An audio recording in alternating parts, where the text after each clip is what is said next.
but Oh wow! So that's around the same time as the Georgia event, man. Over there. maybe. Yeah, the Georgia event's on the 27th, isn't it? Yeah, so I think it's the last weekend of April, the Georgia event. So that sounds like the same weekend. Because if I'm Yeah, not mistaken, I caught wind of that and I was just like, okay, guys, I'll be somewhere else. yeah. No, damn, bro. Like I'm a little sour, bro. I wish I would have caught wind of that. That sounds like a lot of fucking fun, bro. I'm yet to go to a TRC event. It's sorry, it's the 26th and 27th. Oh yeah, right in the same weekend. Yeah, right in the same weekend. So, and I want to say that's what they were talking about because they were like, "Hey, we're going to come to do something in Carolinas." I was like, "No, nah, I'm going down here to race." So, there's that one, and then there's another one coming up in. I don't know if I signed up on this one. I'll have to go to my emails on this. So there's Streetcar Takeover in June, but then we have another one at MRI. That's a roll race event. I want to say it's 1,750 feet. So it's a little over a quarter mile. So, and it should be a good one. Like hopefully Boosted H2 is able to meet me there. So it's going to be, I know for a fact it's going to be me and Boosted H2.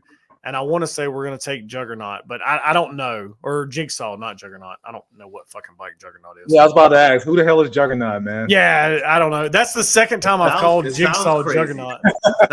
sounds fucking crazy. You know what I was gonna ask you, Adam, bro? You had made a real quick. You had talked about Shift Sector really quick on Evan's pod, bro, and Shift Sector is something that I was very, very interested in, bro, because it just looks like a good time. And I reached out to them and they told me that they have like a motorcycle class, and also you could just set up races with pretty much whoever you want. Yeah, whoever you want. Have you ever attended one? No. And that's my fault. You know, it is what it is. I plan on going, but if I'm going to one of those events, I want to take my turbo bike. Well, if I'm going, I want to make sure I have my, you know, my A game, right? You know, I want to make sure I'm prepared. So as of right now, I plan on going to the one in October. But I reached out to them as well because after Miami, we all have at least heard about the chaos that ensued from there. So after that, like I just got to really, really just, I don't know.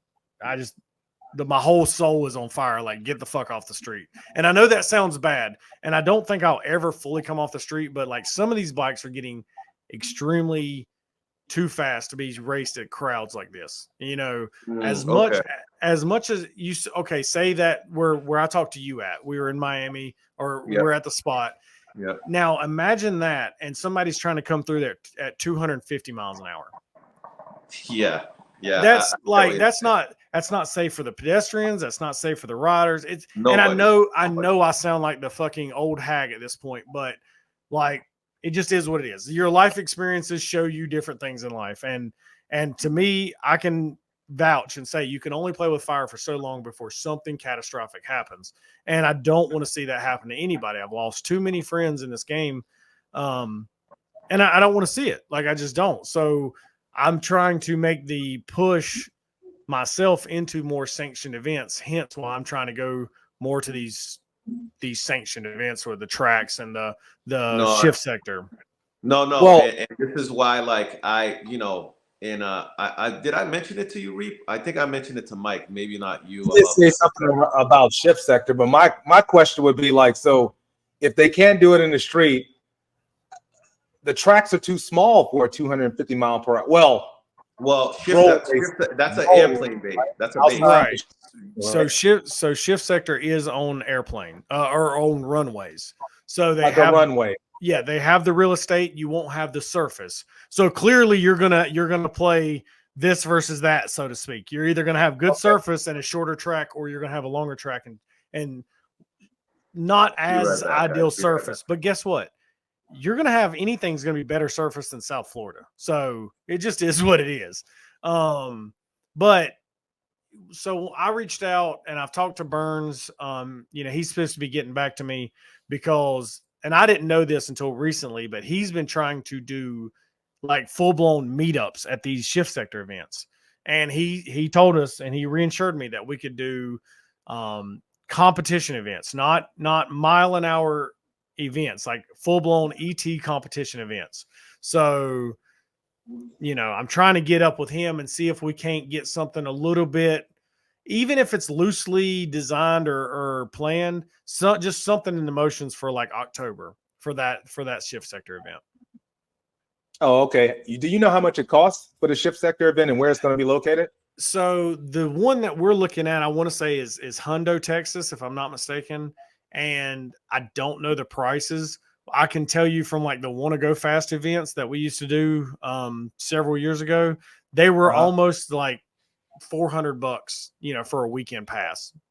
Holy smoke, that's more than the Ohio Mile I went to. God damn. Yeah. Like there is, unfortunately, it does cost. And then you got to have the safety gear. I mean, don't get me wrong, this is not an easy switch because it's fucking pricey, but look at it like this. Fucking well worth it, man. I can spend, and I don't know, like if by all means, if I'm wrong on the shift sector price, please tell me. But I want to say it's a couple $100 and you don't have to run from the cops. You don't have to, you can sit there, you can pull right up to your trailer. You can have your hot dogs on the grill. Yes, it's not the street. And like, that's where I've came from is the street, and I'm in love with it. But at the same time, I know where it needs to go. It just kind of is what it is. Unfortunately, now you want to kick it with your boys, about 10 of y'all, and go have some fun. That's a lot different. But everybody wants to see these bigger bikes race, which is great. Like that's what we want. That's why we're building these things, is to show them off, right? And it's like I said, it's dangerous for the rider to be barreling into a crowd. Like if something forbid something happens, you can't duck. I mean, I hate to say it, but it's going to look like a scene from Biker Boys, Yeah, I was about to say that, bro. I was about to say that. But it's the reality. At the end of the day, it is reality. Something like that can happen. And I don't know how y'all are. Like I have locked a motor up in 6th gear. It is fucking terrifying. So I have not. If you do that, hey, your lights went off there, buddy. Yeah. If that happens, like first off, you have to have the experience to do whatever you have to do to keep the bike upright. Well, then you add into, oh shit, I have to dodge crowds, or I have to dodge, whatever. Like this year, you had to dodge all sorts of shit in the road. So it's just not safe with these bigger bikes. And that's not taken away from the little guy either, but I'm just saying, like, it is reality. Not too many people care about the smaller bikes as much as they do, Chase and Brett going at it against whoever, like Ralph and Chase raced in Miami. I can only imagine how many people were standing around to watch that outcome. Wow. Okay. So that's kind of my logic there. I mean, granted, I know I kind of probably sound like a little bitch and shit, like, oh, he's telling to get off the street. I'm just saying, like, in a safe environment where we could all sit there and watch the shit and be like, oh, instead of we spun, now we got to wait for the traffic to die down or whatever. No, we just turn the fuck around and cool the bikes off and we get back at it. Right. So, and don't get me wrong, these shift sector events are not like the drag strips, So like, as long as a car doesn't blow up, they most of the time don't ever have to fuck with the track salt, the surface. They might run a leaf blower down. Well, not a leaf blower, but they might run a jet blower down through there every once in a while. In my experiences, but for the most part, it's just, oh, that car's off the track, run them, run them. So you can get as many runs in as you want, in my experience with some of this stuff.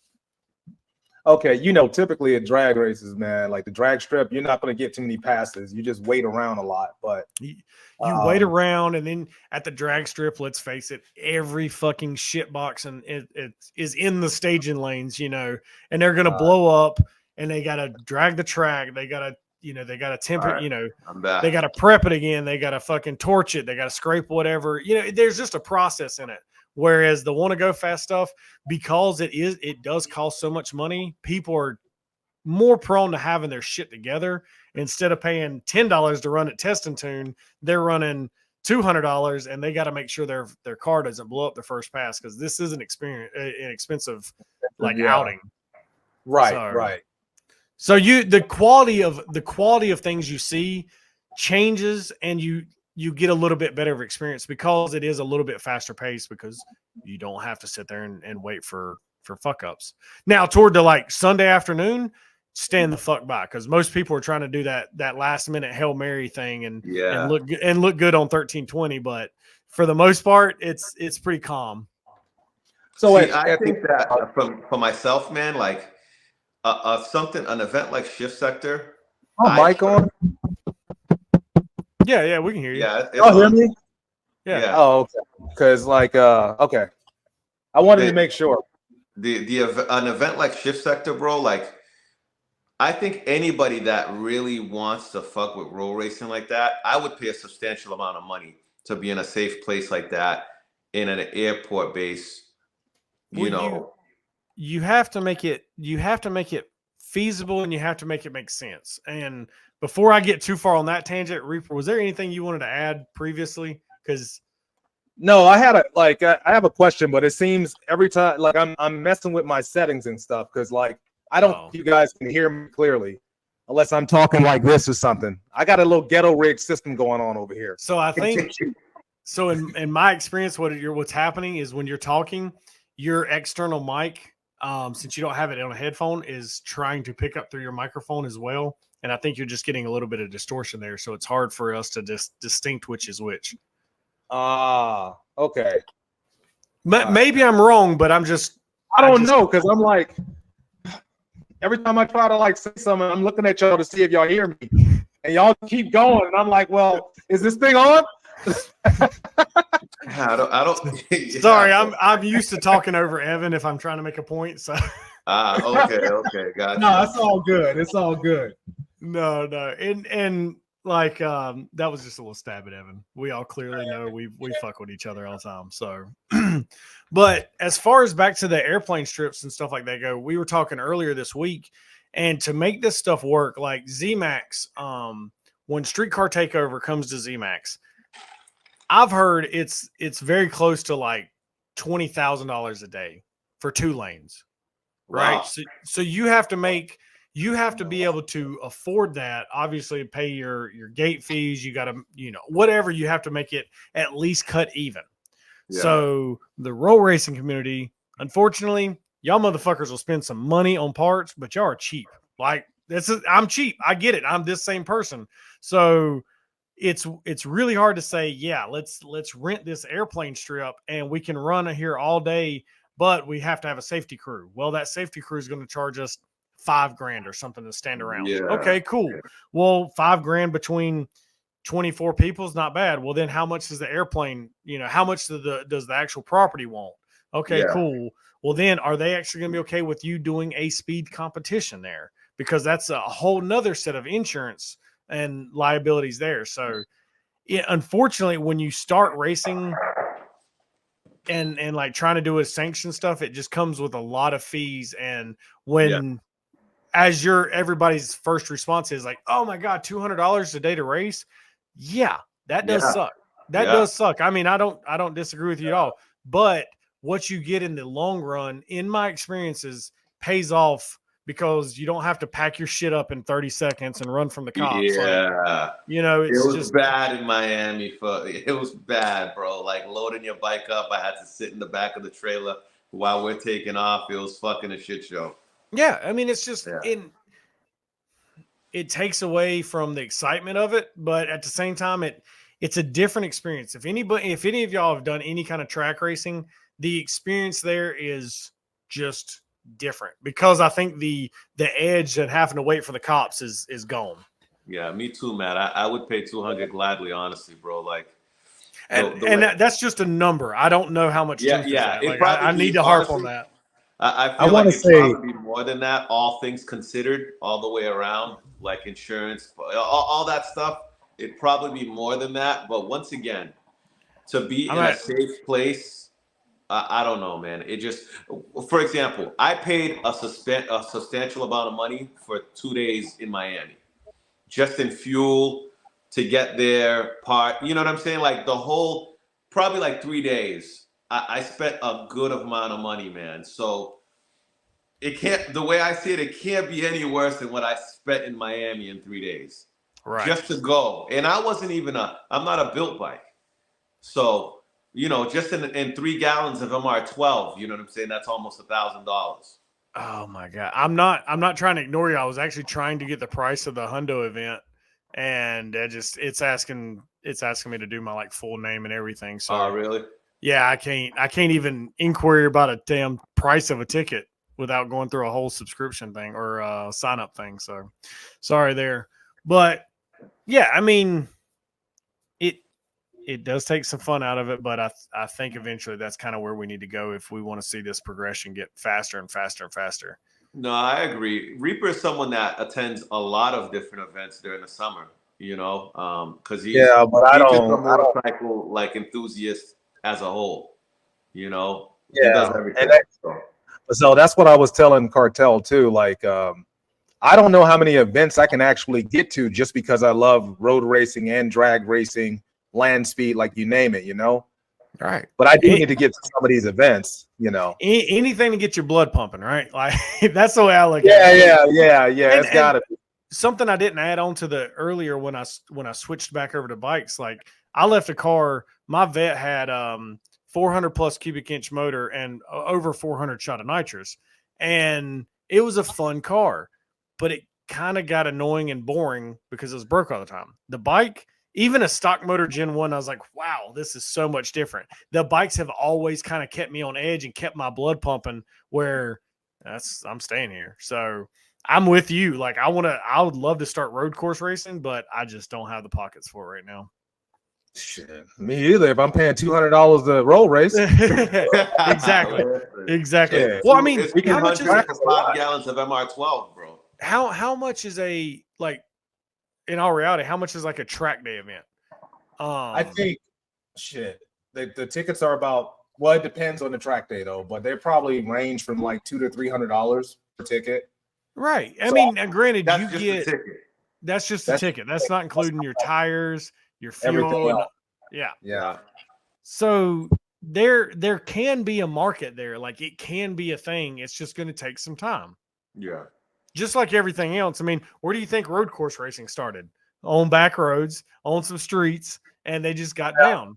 And then it moved to the next thing and then progression. Unfortunately, we are so new and we were kind of bastardized as a long time for roll racing because who fucking roll races? Like, ooh, grow up. And I understand that logic. I mean, it sucks because we all roll raced on the way to the dig spot. Me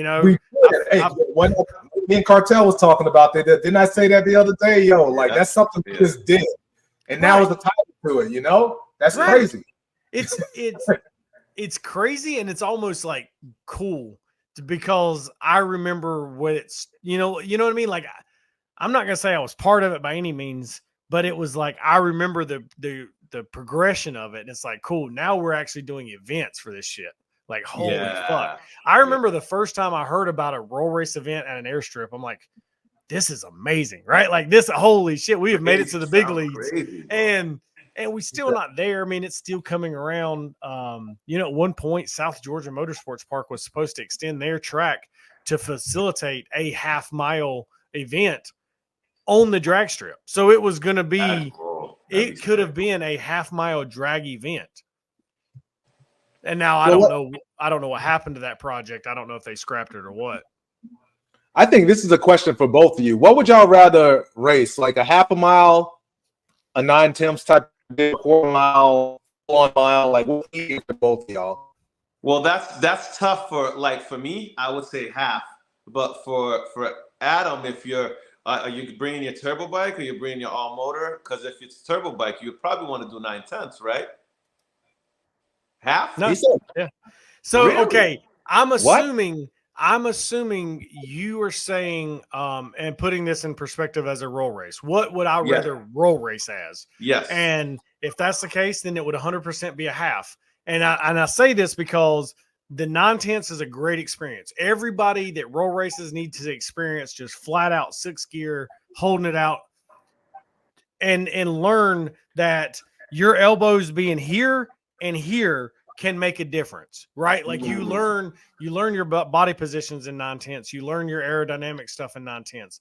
But unfortunately, it's very, and I'll probably get, crucified for this, but it's a lot easier to just have more horsepower in 9/10 and still win the race. And the half mile brings it into, you still have to have a quick short half and a still sustainable back half to win the race. It's not just a horsepower game. It's a little bit more of everything combination. Now, obviously, the shorter the distance, the quicker your front half has to be. But it all kind of plays, and I think the half is like a good happy median because, like, granted, there's not going to be too many things that's going to match a power adder bike to, it's just a power adder bike's going to be in its own league when it comes to half mile stuff for the bigger bikes, smaller nitrous motors, whatever, that's a little different, but like just Cross's H2 Cross's turbo booster right now. I want to say in a half a mile he did 222. And I feel pretty confident he said this publicly, but that is on a very conservative setup. No, yeah. I think it was the last pod, right, Reap? He said he did like 220 or whatever. I think Landon said that, right? Because I don't think George was on here. Yeah, no, you're right. Landon was the one that. Yeah, I think Landon said that. That's fucking wild, bro. 220 and a half, dude. 220 and a half. And if you look at that pass, it was not the smoothest. Right. So if you look at what he has put out in the public, like, I'm not saying anything. Now, I know a lot more than the general public. So I'm trying not to give any kind of information out there. He has blessed me with trust, and I don't want to, no, absolutely break that between him.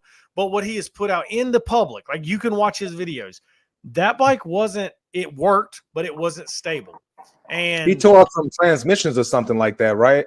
Prior to, or Miami was a whole different fucking ball game. I mean, give that man an MVP because he was trying. He was trying to do everything he had to do to make that race. And but regardless, like, that was just not a smooth pass. So now you take his abilities to make that bike work a little bit better on different surfaces and stuff, and his number, I'll let y'all guess what it's going to be. But 220 is what he's put out into the atmosphere. So in a half mile. So what other combination are you going to have that's going to mess with that mile an hour wise, right? So what you look at after that is ET. Now, there are some bikes that ET fairly close to his in the shorter race, and it could potentially hold him off because, their short half is just so much faster. But now, if you take that into a 9/10 race, that's not even a race.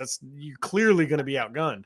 But with a half mile, is you could potentially set that race up where it lines up good. Perfect example, and I'm just using this as an example. I'm not trying to bring up any bad blood or anything, but I want to say it was last year. Pupo's Gixxer raced Damon's H2 or Manny's H2.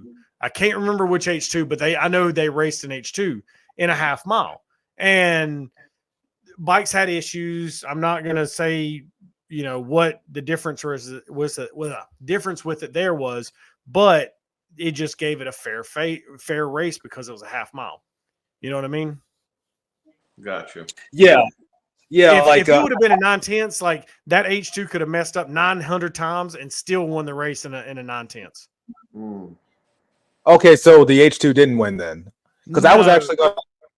No, that race, to my recollection, I want to say the H2 spun like majority of the whole fucking pass, but that's not here nor there. Like that, I'm not bringing this in as an example to bring any bad blood. I'm just using this as an example because if that H2 would have had the extra real estate for the 9/10 that clearly would not have been a race. So the half mile, I think, makes it a lot more entertaining.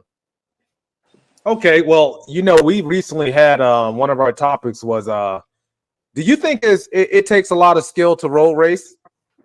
And if so, like in what capacity?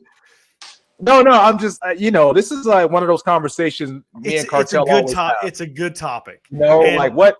And I've brought drag racers out to street race or roll race, and they use some of their logic from or their knowledge from drag racing and try to apply it in roll racing, and it doesn't always translate well. Yeah. So it's no fault of his own. Like that, he's a pretty good friend of mine at the time. He comes out and he hits it. And he's like, all you gotta do is twist the throttle. It's good to go. What can be wrong? No.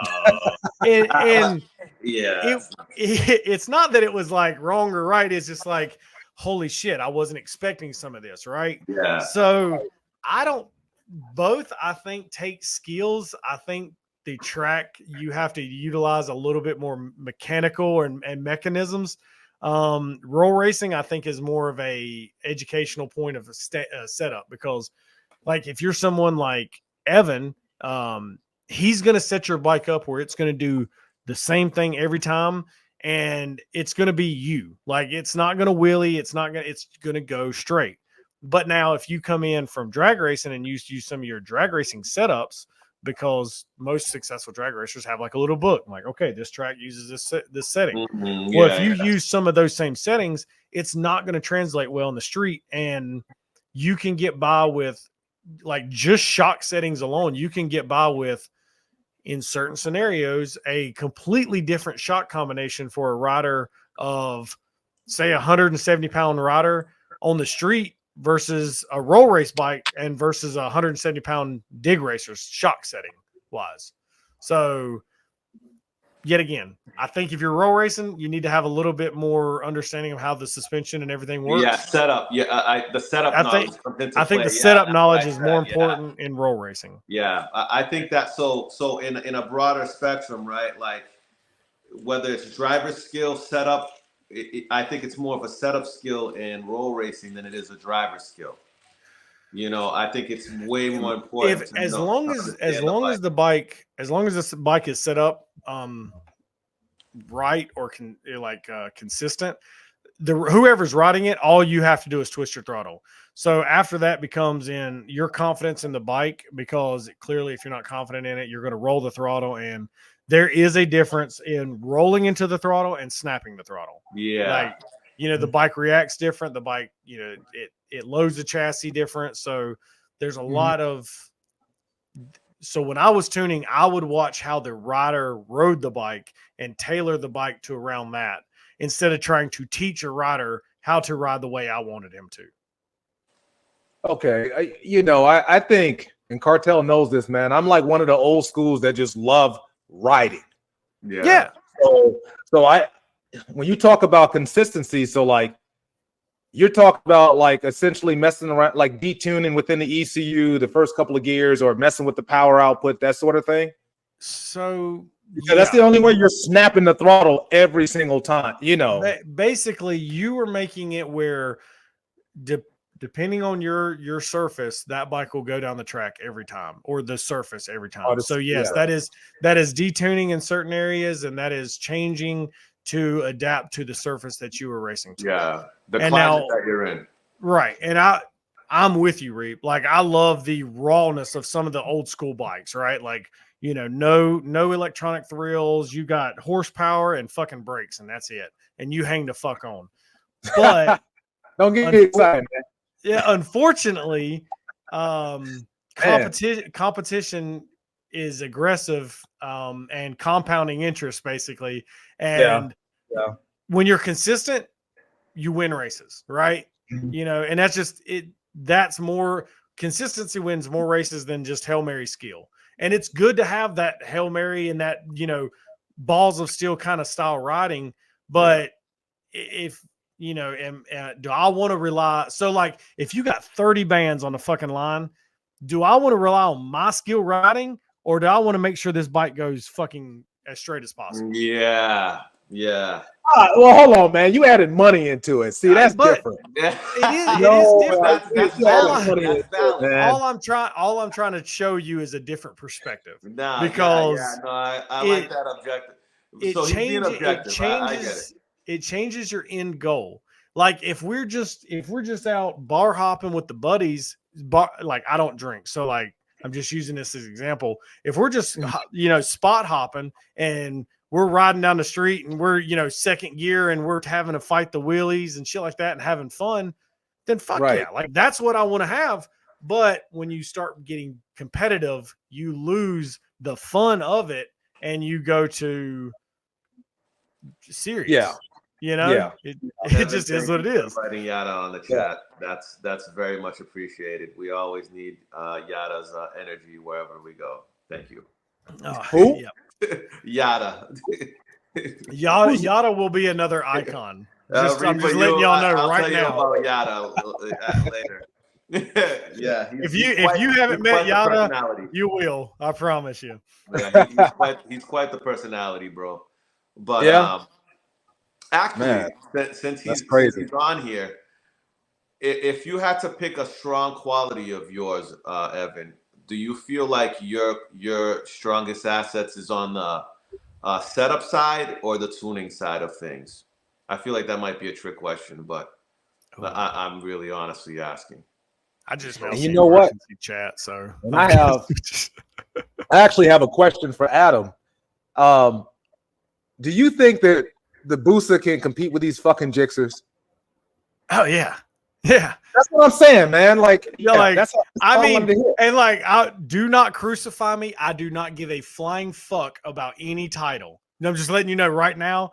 But the data that I know for a fact, there are motor boosters going just as fast as these Jixers. Okay.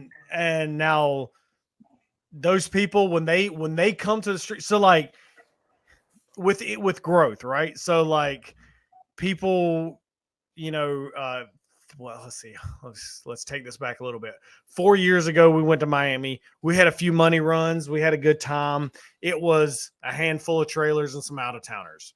Well, then the next year, it grows even bigger, and we see what goes on, right? We get more and more popular.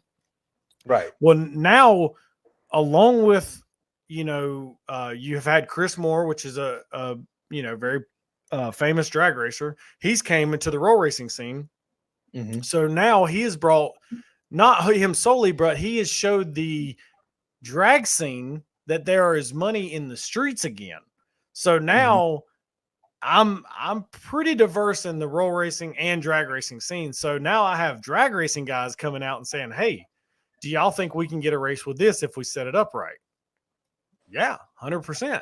And these guys don't they have money. They don't give a shit. Now, I don't know where their money comes from, and I'm not going to ask because it's all green, but it's going to pull a bigger crowd.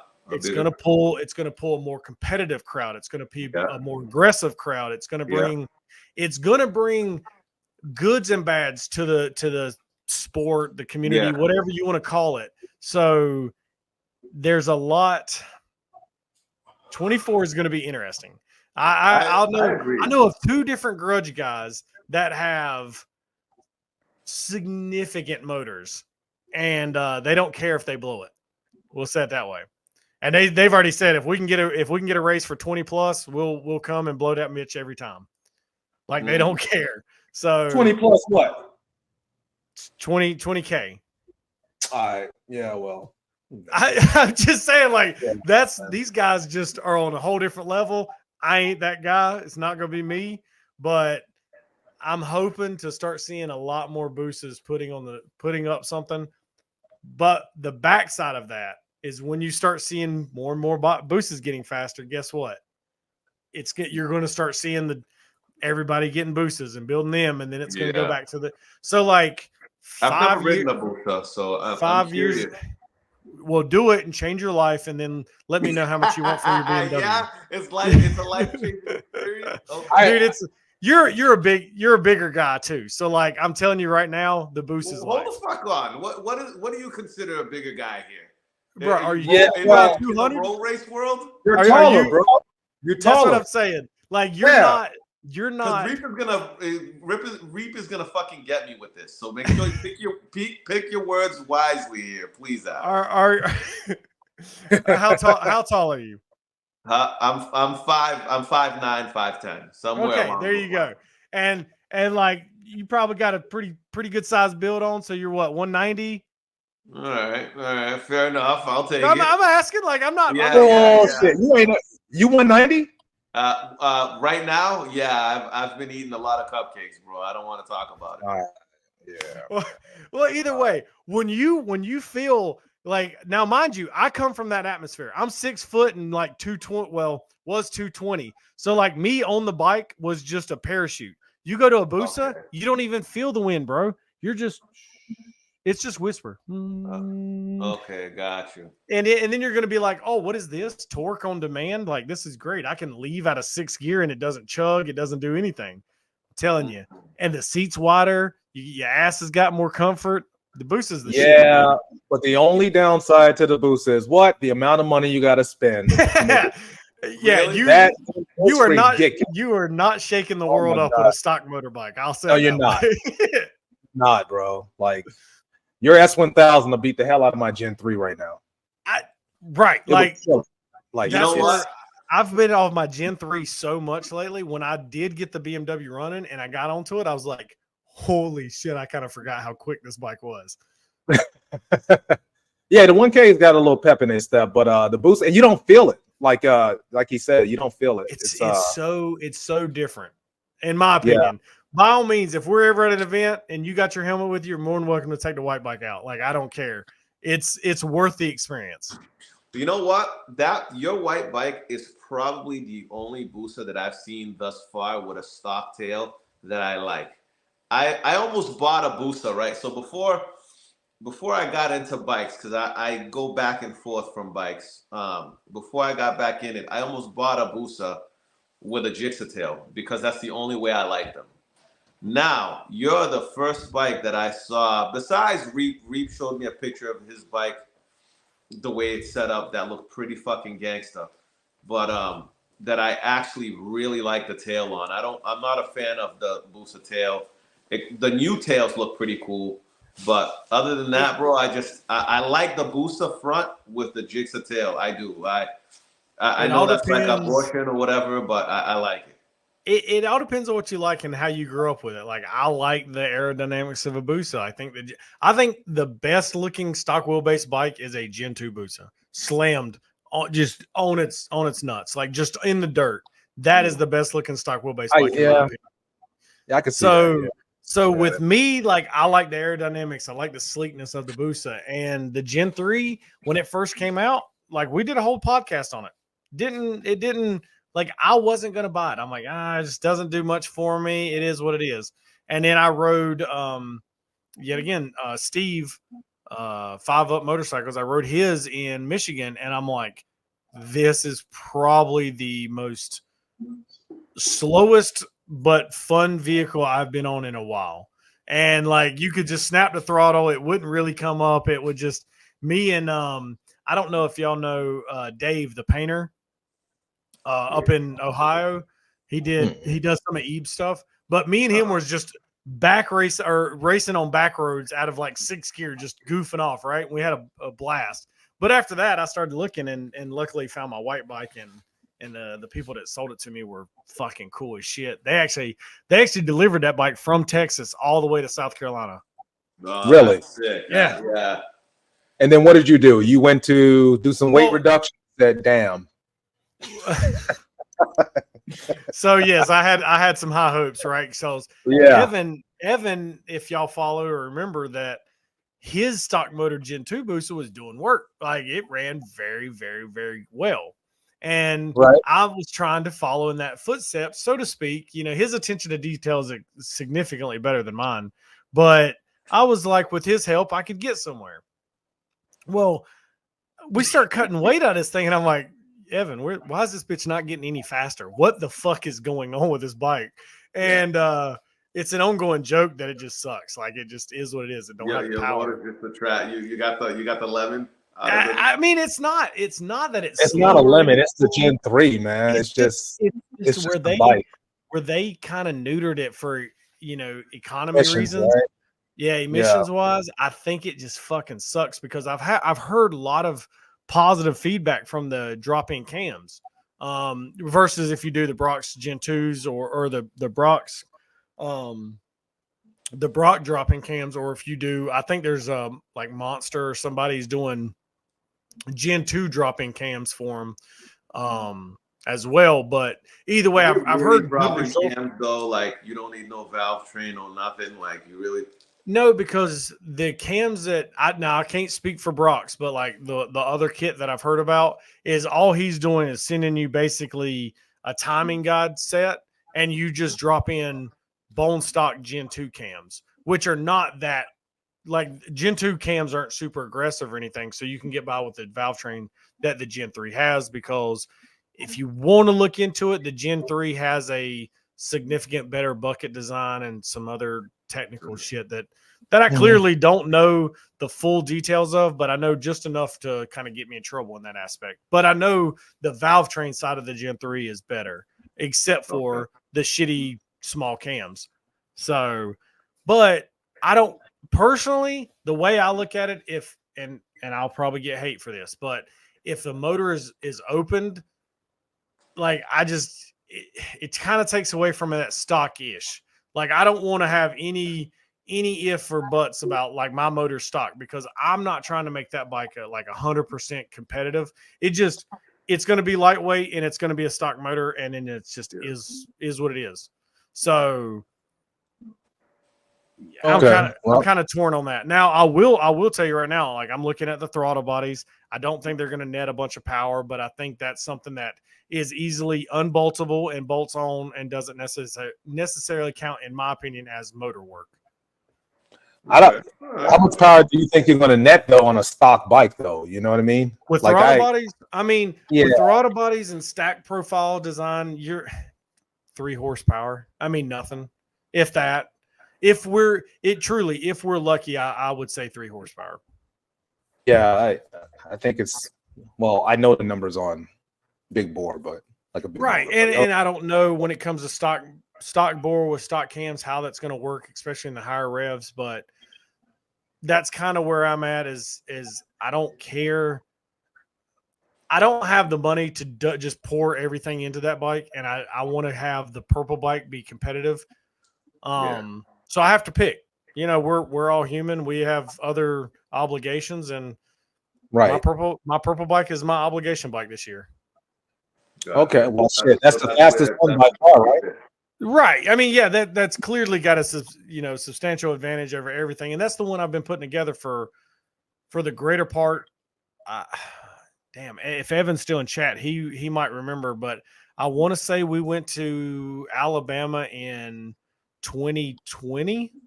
So, like, I've had that bike for a while now and not done anything with it realistically. And you know, what's your advice for anybody that wants to build a road race turbo bike? Since you did it, I'm not gonna say don't, because that's what got me here, right? Like, truth be told, when I was up to the point of getting to the next step. Man. Don't do it. Like, what? No, you're about to say, like, hey, just save your money, don't do it. Stay in it. No. It's just like, you really do your research, because there's a lot more involved than just throwing a turbo.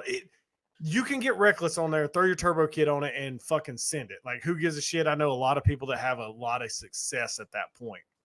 But if you're building it for roll racing, in my opinion, it needs an extra bells and whistles that the factory bikes do not come with. So you need a standalone. Well, if you do a standalone, then you have to have confidence in whoever's wiring it. I went to a shop that I thought was going to be, I thought was going to at least be competent enough to give me a running bike. And they did give me a running bike, except for it gave me a lot of issues after that. It welded or melted the rectifier wires, because they used too small gauge, and Like the fans weren't hooked up, and it just either way, it was a mess of shit. I kept thought of like I would do a pull, and every time I would shut the throttle, my intake or my temperatures would spike up, like my coolant temps. So I don't know what y'all's technology or y'all's experience has been, but my experience has been after a pull and you start seeing a spike in your water temperature, that's a blown head gasket. Like that's just kind of where it is me or from my experiences. So I start doing leak downs and I'm like, dude, this is fine. What the fuck's going on? Well, fast forward a lot of shit, and it was just the way the bike was tuned. When you went to 0% throttle, it would just lock the TPS or the timing at a certain, it was like 30 degrees of timing or something ridiculous. So it would just keep the EGTs hot as fuck. So they wired it off funny. It was a bad experience. I'll say it that way. And it went from an $8,000 bill to almost a $15,000 bill when I went to pick the bike up. Oh my God. So, and that cost me ultimately it cost me, I had to rebuild the motor because we had issues with it. I'm not going to say it was necessary from the wiring harness and the install there, but it didn't help it. I'll say it like that. It didn't help it by any means. And then like there was goofy shit. So like my bike has a laser sensor on it, laser rod height sensor. Well, when the bike would wheelie, it was actually the way they had it programmed. It would increase timing into the motor. So thankfully I never done a pass on it because I never trusted the bike fully. That's a whole nother podcast of experience there, but I never made a full pass, and thankfully I didn't because it would have necessarily could have potentially really grenaded something because it was adding like 10 degrees of timing at 10 inches of wheelie travel. Which rod height sensor do you have? Oh Jesus, I have no fucking idea. By the way, Adam, congratulations! You are the longest podcast we've had to this day. Oh, well, I told you I'd at least give you 2 hours. So is he the longest? Absolutely. Like I tell Reap all the time, yo, Reap, nah, fuck that. We got to keep this shit to like an hour, and fuck that, Reap. No, but this was a good one, man. I'm pointing that out because it definitely you got everybody else beat by quite a bit, man. Well, and by all means, we can keep it short. I'll be more than honored to come back on here and chit chat with y'all. Part 2 with boosted fat kid. Oh my God, boosted fat fish. Come on, motherfucker! I'm trying. Yeah, he looks like he slimmed down. Yeah. I need to get on your diet, bro. Oh shit. Just pay attention in a couple weeks, and I'll talk about what I've been doing as far as the healthy side of life. Head cam, the booster. I'm assuming is that like a big thing with the boosters? Head cam. So and life is good. Yes, the head is very restricted from factory, and obviously the cams are not desirable by any means. So if y'all noticed, Evan kept his bike head and cam for like all of 6 days. It was fucking retarded, but it ran good. Like his head cam booster was running like 1441 boosters normally run. Like you're just your average. You're going to bike night. You run across the guy with a 1441. So yes, that's what I need to do to keep that bike competitive. But yet again, I can spend, if I do all the work myself and send the head out, I don't know what head ports cost these days, but I'm in it for a minimum of $3,000, right? Yeah. Mm-hmm. $3,000 is, damn near, I could be getting carbon wheels for the turbo bike, or, I could be getting the tail section for the, there's just more things that I need. Bike makes more sense to spend the money on. Right now. For me, that's what it does. I mean, like, I don't think that bike's going to be an award winner by any means this year, but I'm at least going to try and throw my ring in the hat, or my name in the hat, so to speak, because I think I've got a contender. We just got a few more tweaks, and then then we'll start having some fun with it. Well, I'll tell you, man, if I ever get my turbo bike finished, man, like, I'm a racer in 2030, man. You know what I mean? And about 30, that my projects are going to be complete. Listen, Adam. You sounded like a robot, so whatever you said, I didn't hear any of it. Was that just man? About The internet, bro. Like I pay my money monthly, bro. I don't understand what's happening to my internet. Y'all are clear. Yeah.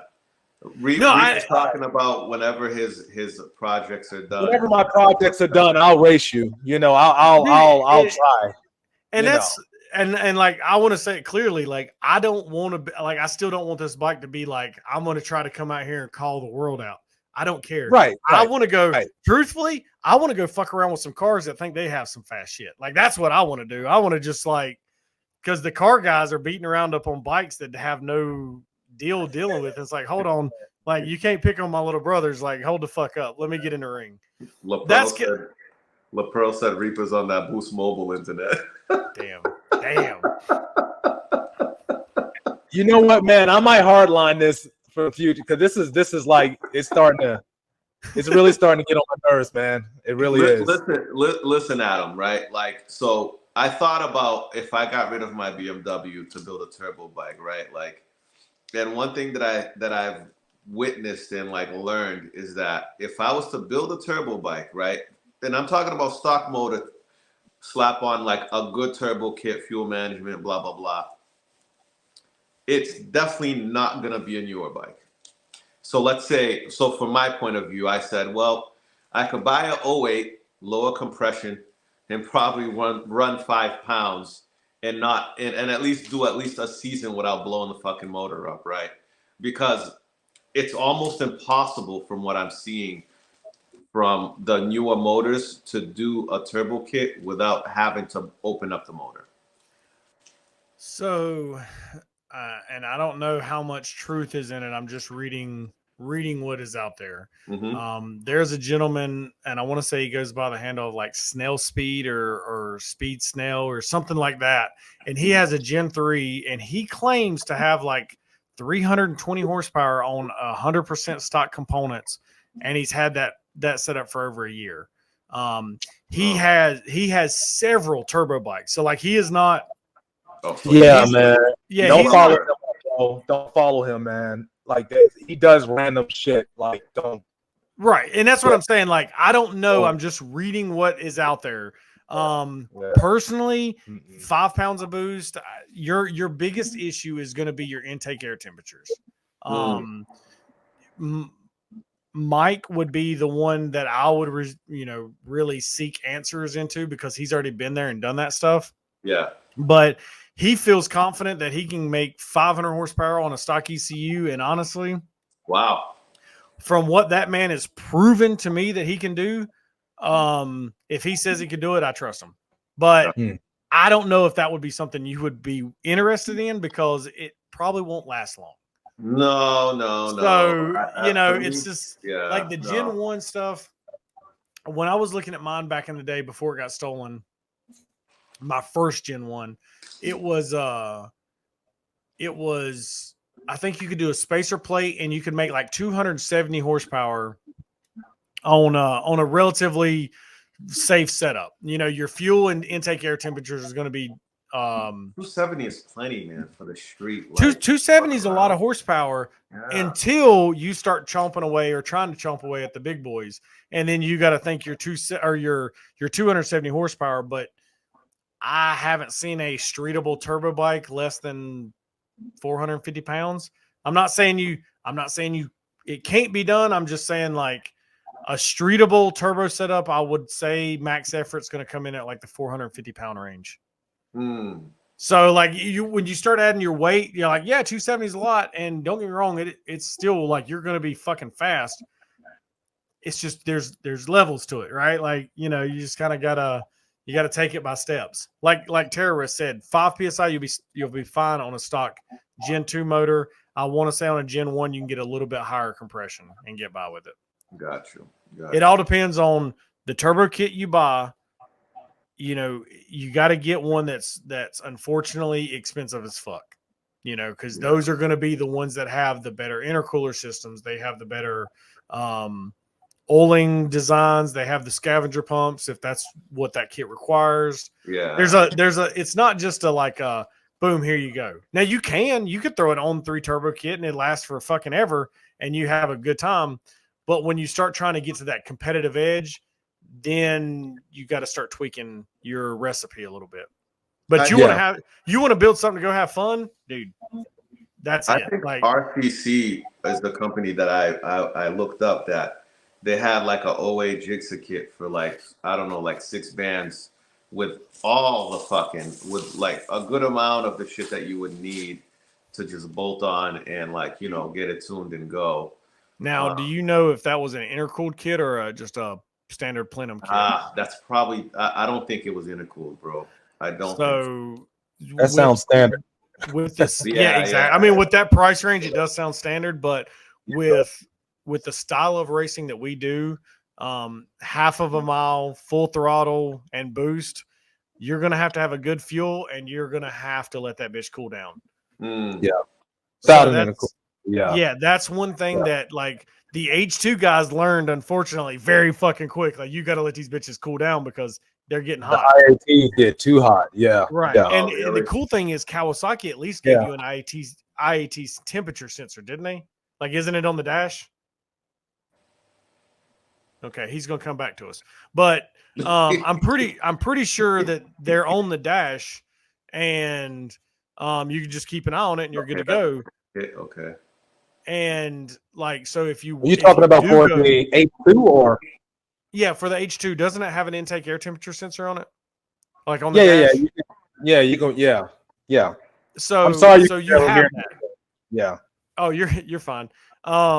So like if you were to build a booster or Jix or whatever, and you didn't have an intercooler, either way, it doesn't matter what you have on there. At minimum, you need to put an intake air temperature sensor on there to get an idea of where you're at. Got you.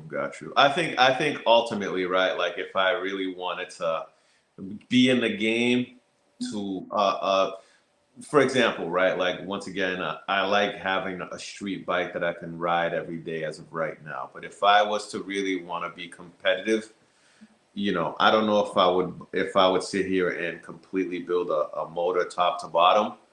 But it'd probably be a Jigsaw from just off of man. It's the information is out there, and I'm sorry, Reap. I'm sorry, I don't want to hear the cheating shit. It is what it is, bro. You know what I'm saying? Like, you finish your bike. Hopefully by then I'm skilled enough that I could fucking jockey your shit. But I'm just saying, like, the Jigsaw is probably what it is. Although Matt's ZX10, that's a fucking very nice looking bike, and that fucker just looks fast.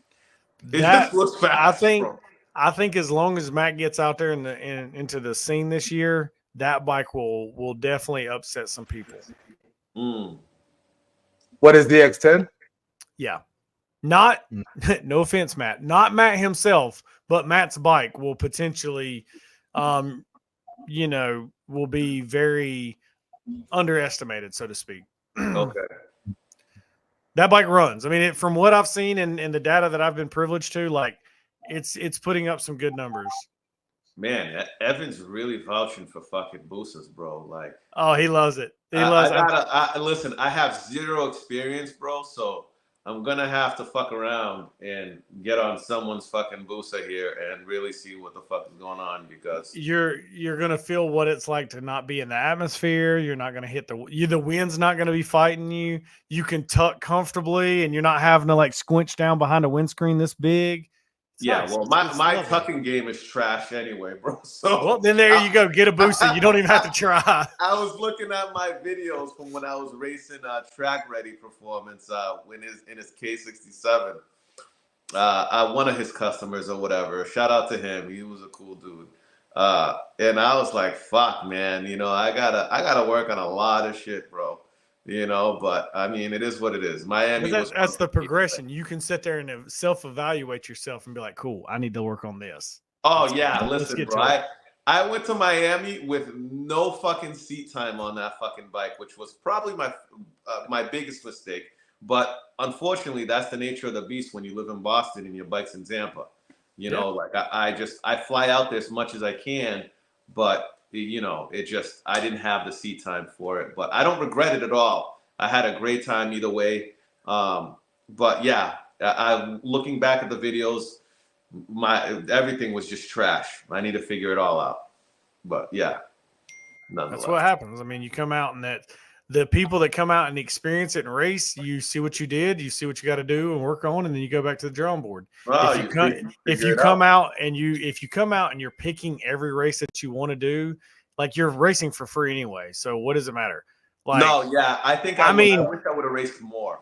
Honestly. Personally, on my white, I'm at the place now where like I will kind of pick and choose some races when the crowd dictates how much I'm racing. I will say it that way. But as soon as I got to the spot on Sunday, it's like, hey, will you go race this guy? And I'm like, sure, fuck it, let's go. And then I seen what bike it was. I was like, well, this is stupid. I don't want to do this. I'm going to lose. But I done it. I had fun. Hey, how'd you feel? Yeah, I had a question for Adam real quick. That hyper booster you raced, man. How he looked like he passed you standing still, bro. Yeah, no, that was terrifying. That was the fastest I have ever been passed, ever. Like that, I didn't see that race. That was last year. Yeah, I saw some traffic on it, man, and I was like, "There's no fucking way that he passed him that damn fast." It was. I mean, 100%. Like that's a half mile, and I got the hit. I can't remember if we agreed on the hit, but I just left. I had no race. Like I knew I was going to lose, so I'm taking everything I fucking can. And that thing's insane. He did pretty sure on his video that he's posted on YouTube, he did like 220 some miles an hour and a half there as a stock wheelbase bike. So, that bike's a handful too. Well, you know what? We're going to turn it over like right now into like the chat to see if they got any questions for you. Yeah. I mean, whatever. And like I said, I'm more than honored to come back on here, and I want to address something else before we leave. And it's, it just is what it is on my behalf. Oh, okay. Well, I mean, speak freely, man. Like, go ahead. Well, so it was kind of weird at the beginning of this. Everybody, when I started sharing y'all stuff, everybody's like, oh, the competition. And like, I clearly, in my opinion, like, I don't think it's a competition. I think there's enough space in this that we can all freely have podcasts and sit here and talk about different things. Like, this is kind of what collective minds do, right? We bounce ideas off of each other and we grow the community to be the best thing that we possibly can. So that was weird in my opinion. Like everybody was like, oh, they're the competition. I'm like, nah, man, we're not even looking at it like that. There's a totally different realm of what we have in ideas, Yeah. So that's kind of what I want to say. Like, it's not. Well, that's good though. That's good. Competition is always great if they think that's what this is, Right. But there's no hostility here. Like, I want y'all to have, if Evan will come on here, have Evan on. He's a fucking wealth of knowledge. He's a little short. You got to give him a phone book and stuff, but he'll be on here. Hey, no, because Reed had a fucking your boy that looked like Gary Coleman. What was his name? Oh, Keith, the drag race. Right, yeah. Keith was he was a small guy, man. Funny guy, but he was small too. So yeah, so we all each reach different people in different perspectives of life. So it's like, this is all networking for me. So like the people y'all know, you can hook us up with and vice versa. Absolutely. Like I see nothing but benefit from this. I do as well. I want to ask who is big that because they got to be a heavy hitter type class for the road race community, right? Oh, absolutely. I could tell you that. I think we probably all have the same. Me and Adam probably have the same sentiment as far as like super heavy hitters. I think Brett, his whole crew, Samiti, that's kind of part of it. Ralph, right? Yeah. I mean, I will say it like this. Ralph would be one of the newer ones, and he has definitely earned his stripes, so to speak. Mm-hmm. Samiti's just an OG. Yeah. Evan knew what I was Evan keeps selling Will Heat. Now, Will, I talked to Will. That's what I meant, bro. Like, are you talking heavy heavier hitters? Like, guys? Oh, you talking Heavier about guys. heavier guys? Not heavy hitters, bro. I said heavy hitters, big guys. Big Okay. guys. All right. See, you My look, bad, you my little small bad. guys. Y'all don't care about us, bro. Y'all don't care about us. no, what the hell? Like, We dude, don't my get you, my best friend in the real racing scene was 250. You know, Christian on King Kong was doing work, and he was, you know, he was up there in the heavy hitters class, or you know, as you want to word it. Hey, so we're gonna actually have Will Heat on. You know what I mean? Sooner than later. But Dude, Will is fucking hilarious, and like, it's sad to say because it's not a good scenario that somebody gets their car repossessed. Like, that sucks. But I loved watching his fucking video where he's repossessing somebody's car and they're trying to stop him because Will is a small walking statue. Like, you're not fucking moving him. Yeah, and when people get in his face, it's like, oh, this is going to end well. Let's go. it looks all bad. It looks like it's gonna be all bad for the other person. But Dude, I mean, have y'all seen the video where he gets jumped at a gas station? I did not see that. Will he? Yeah, fuck yeah. I don't know. I mean, Will, if I get you in any trouble, I hope not. But yeah, dude, ask him to send you that video. Dude, they try to get their car back, and he fucking takes out like 3 of them. Jesus Christ. And he's such a nice guy, bro. Dude, when I met him in Miami, he was such a nice guy, dude. Like what? Like, your shit is getting repoed. What did you do wrong? Don't blame the guy taking the car, bro. Like, at the end of the day, hey, he's just got a job to do. He's trying to feed his family. Absolutely, bro. You know, and I think it's gangsta how he brings the bike on the repo truck. Dude, that's next level shit. When I seen that, and he's got it all lit up too, like, so it adds to it. So if you see it at night, he's got the white light shining down on the ground, and then there's this bike sitting there. Yeah, I could see that, Evan. That you definitely, man. You definitely have Will Heat shirts in a stash somewhere because, you know. But no, hey, the fucking guy can ride that bike, bro. And I told him, I was like, bro, you're a fucking animal on that bike, bro.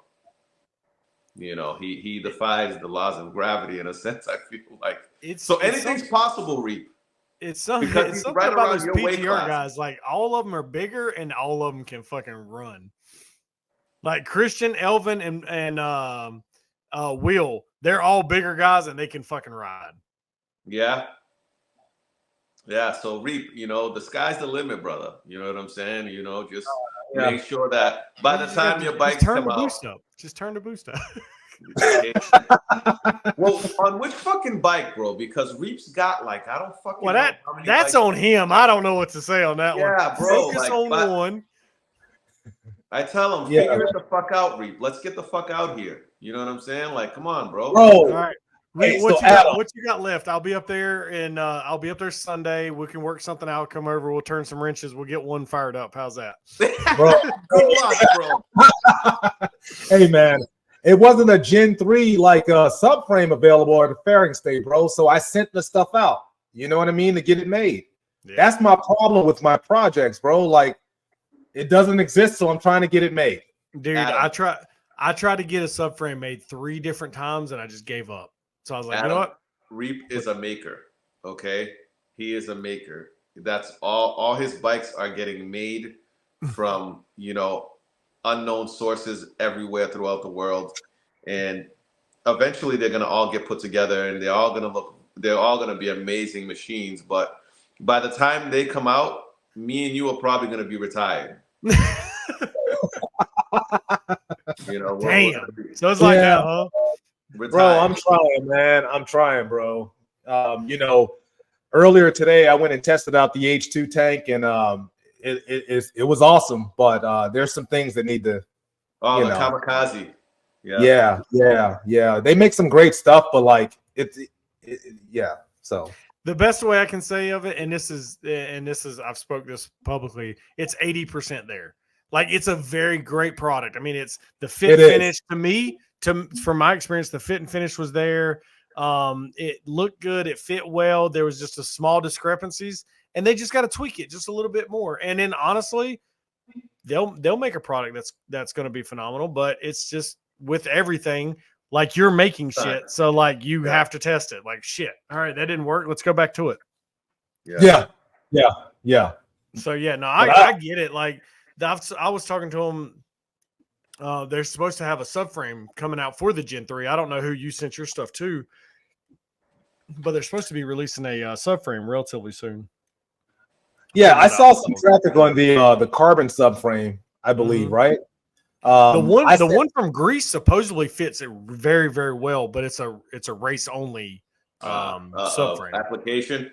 Well, no, it's just like you can't have a trunk on it. So if you do that carbon subframe, I think you would have to have a race tail, like a race tail, or configure something up and make it work. But that's my only concern with my carbo moto tail is that, you know, I run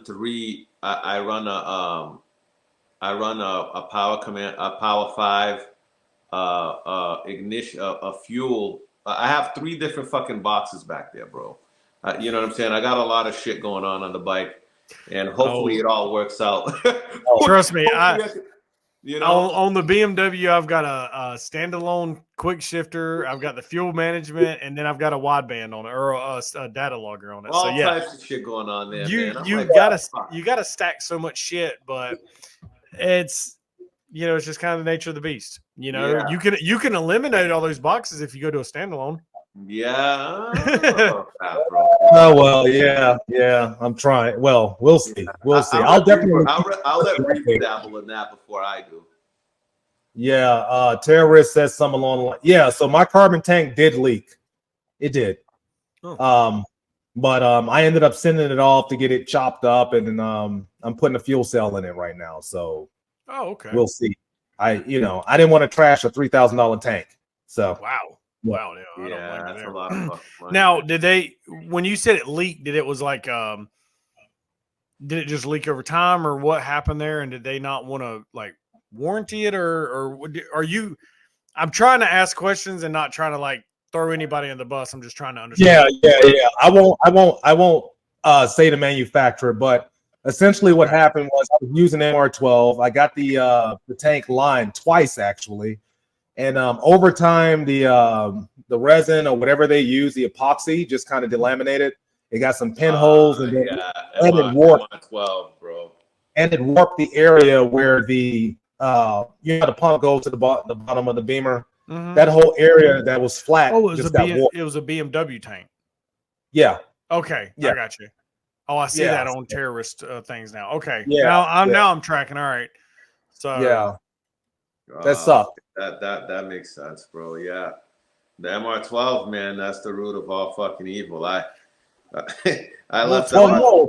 But here's the thing: it ran on pump. Bad. It ran on pump like 90. I would say 95% of its time. So I ain't gonna say that because But anyways, So one thing that I will say, and I hope I don't get crucified or in trouble for saying it, but one thing that we have come to the realization of is our pump gas and our accepted ethanol content varies from other countries' accepted ethanol content in their pump gas. So when a lot of product development was being tested, they were testing it with one accepted level, and our level is significantly higher. So the first round of certain manufacturers' tanks had some issues. Yeah, right. It happens. Right. It happens. Yeah. I mean, it is what it is. It does suck because of the difference. Yeah, but I mean, it's just a learning. It's just a learning curve. Well, that's what. Yeah. So you must have talked to Rashid then, because that sounds exactly like. I did not know that. Additionally, though, he says something about the epoxies they use are quite different as well. Right. Like I am not a chemist. That is not my area of expertise. So like, I'm not even trying to act like I can bullshit my way through there. But yeah, there was some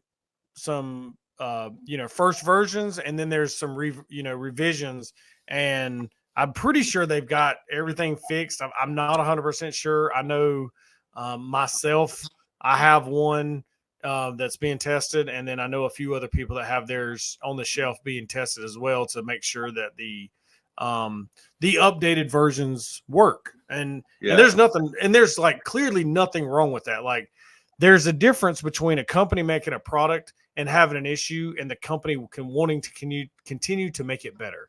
Yeah. But Right. as all three of us have probably seen, and everybody in chat, there are certain manufacturers that make a product and then don't give a fuck Yeah, they about just the leave customer. it. Yeah, no. So I feel like I would trust in someone that is willing to make it better than one that's kind of like, oh well, this is what we're coming out with, and fuck you guys. Right. And then like if you advertise it certain different ways, I get it, but like I will say it like this, and I'm trying to hold myself as a standard because for some reason, you know, I've got some kind of popularity in this industry. So if if it doesn't hold to a standard of value or a quality of what I would personally want to run on my shit, I don't even want to back it. So like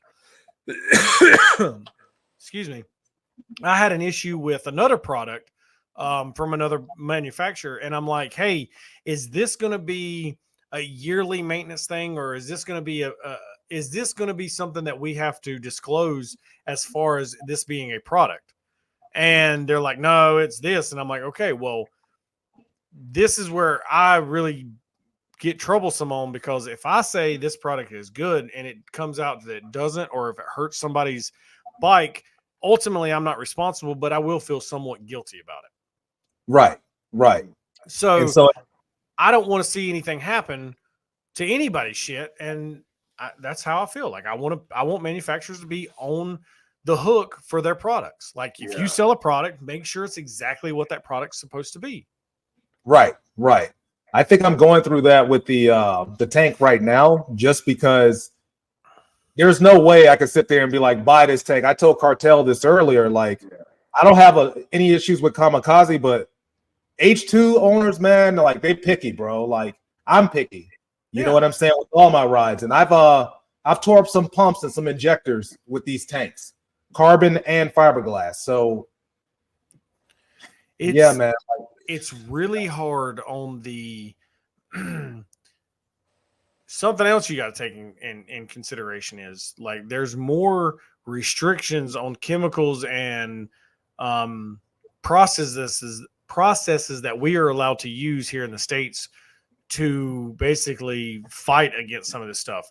There used to be a company that sold fiberglass full tanks. Like it was a full tank shell, but not an aluminum shell. It was like just a full lower profile.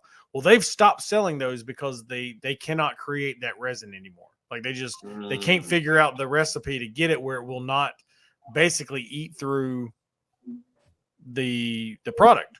So that's why you see a lot of fiberglass or carbon fiber shells over aluminum, because the aluminum, there's a few different ways to look at it. The aluminum is going to hold up to corrosive fuels, just plain and fact. It's just what it is. And then something else that was brought to my attention last week, and I never thought about it like this, but fiberglass and carbon fiber, if you're running a nitrous bike, now this won't affect us because of the style of racing we do, but the track guys, if you run a nitrous bike and if for some odd reason you have a nitrous backfire, well, now you have carbon and fiberglass, and then you have an explosion coming up toward that carbon and fiberglass. More than likely it can be fractured, and then you have fuel everywhere. So that's another reason a lot of people have kind of moved to the aluminum, because aluminum is going to take a concussion a lot more than fiberglass or carbon.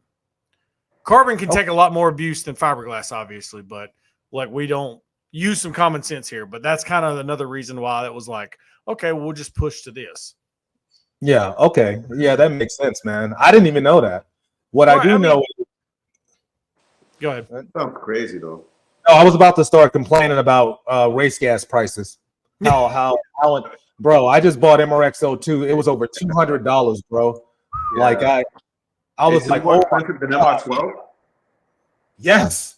$207 for 5 gallons, bro. I'm like, I do listen to you and Evan's podcast, man, and I know you guys are an advocate for pump gas, and I'm starting to see why. Yeah, no, bro, we're poor. Like that just is what it is, bro. Like for some fuel, just to have fun on. Hey, That's I got child support to pay, guys. So trust me, oh, MR12 comes at a price. We Legit, bro. that's unfortunately crazy. we've talked about it, and it's That's very crazy. hard to get everybody on the same page. As we could just show up on at like Miami used to be really cool with that. We would show up at at the gas Everybody else pump. station. We would put the fuel in, and at the time back then, either you showed up on MR12, you filled your bike up, and then you were like, "Yeah, I got pump gas, we're ready to go," and you just cruise to the spot and you cruise back. Everybody had full size tanks. There was not many support vehicles, and almost all the racing was done by like noon, and then everybody went home. So Hmm. the things have evolved, and fuel tanks have gotten smaller and fuels have gotten more risky.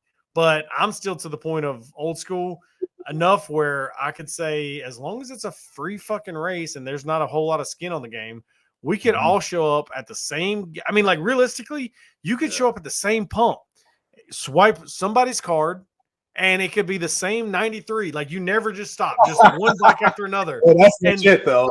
That and is legit. everybody fill up on the same fuel, and then once you do that, who's got the advantage for the fuel? Now you can start arguing who's got advantages everywhere else, but fuel is one thing where you could limit yourself and be back onto an equal Sure, I feel playing like field. there's a big advantage too. Yeah, but some of these guys got bikes, man, that they just run optimally on race gas alone. You know what I mean? You know And that. I understand that, and those guys, in my opinion, should not be doing more freestyle of racing. Nah, Like yeah, they bro. should be taking it to the competitive side because they are investing that much more money into it. Yeah, yeah. No, I agree with you, man. Hey, MR12 is $200 now. well, I don't know. See, I mean, yeah, bro. I don't That's even what it know, says. bro. MR12 just fucking Oh, they expensive. used to be like $120 back in the day. Oh yeah, then yeah, it's been a minute because last time I bought it at my cost was like 160 something. So And well, that's what I'm saying. Like Oh, man, I might within have the to last talk. 4 years, last was one that was like what 150. Now it's 200. it's Yeah, ridiculous. It's yeah. only going to get worse too. I mean, it just Golly, man, that's Hey, crazy. man, listen, the guys in the chat, man, I'm about to get bulk orders from you guys because the prices keep going down. LaPearl said 175, 165. Anybody for 150? I'll order a pallet tonight. You know what I'm Bro, saying? What the like, fuck, how man? the hell do you? I know a lot of the drag racers, man. They're starting to complain because they're like, racing is just too expensive now, man. Yeah, man, it's especially if you're it's coming out hard. of pocket. God, It, man. Yeah, man, but hey, Reap, you have anything else for Mr. Boosted Catfish? You know what I'm saying? We took a No, lot of man. your time. I appreciate it. Like, I'm sorry you guys can barely hear me, but I do appreciate you coming on, Adam, for real. no, I mean, look, it's not. I was honored. I was like, "Fuck yeah, let's go. Let's have some conversation." So Hey, you I'm know all what? for it. Can you I think is Evan in the chat?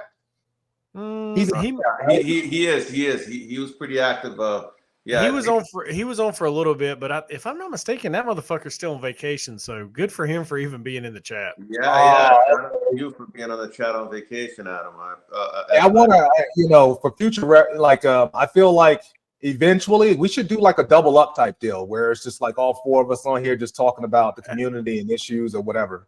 Hey, the sky's the limit, dude. There's no hostility here. I'm for it. Like whatever we can do to better the end goal, and better the community. So I'm Oh, for okay, it. yeah. So he's in I there. hope Yeah. I So, hope you enjoyed that, Evan, and I hope you come back with looking a little brown like me over here. You know what I'm saying? Got a nice little tan out here in these streets. so what's happening for Sunday? I'm trying to get another guest, but I'm not really certain as of yet. If we do not get a guest, then it might be me and Cartel, essentially talking about ourselves because a lot of people don't really know of either one of us. Yeah. We just what I mean? So we may do that, depending. Okay. I'll try to listen. When I can, I catch up. I catch up with things as I can. Unfortunately, I don't get to watch them live all the time. And I know Sunday I'm traveling to my vacation. So we'll see. Okay.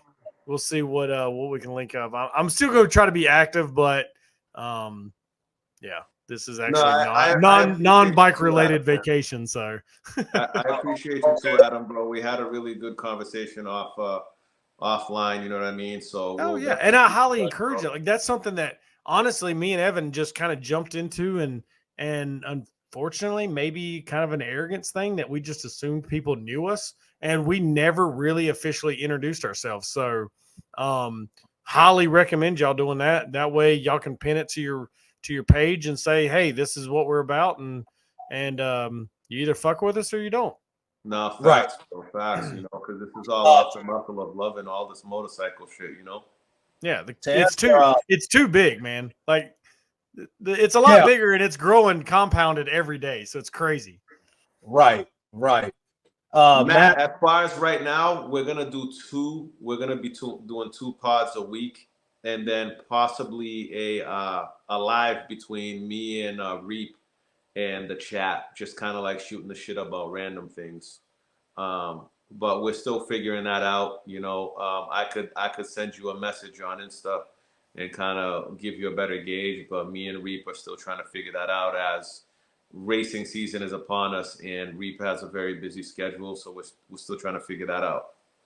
yeah, yeah, because I don't have a focus. You know what I mean? I'm all over the place, trying to do every fucking thing. Knee drag race. Like I got to pick something eventually. But yeah, Adam, ADHD going on. I appreciate you, brother. You know what I'm saying? It's past my fucking bedtime anyway.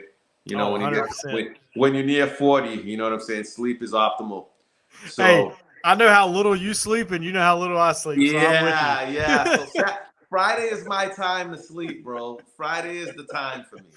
So I'm gonna get the fuck up out of here. Listen, guys, I appreciate both you guys. I appreciate everybody in the chat. And for real, you thanks know, for tuning in. we'll talk. Oh yeah, soon. and like Evan would say, like the stream, like the stream. Like, subscribe, and all that good stuff, man. Yeah, You yeah. know? Right, guys. It was truly an honor, and I really appreciate the opportunity to coming on here. So, Thank All you, right, Adam, awesome. man. We'll talk soon, brother. yes, sir. Y'all have a Take good it one. easy, guys. All right.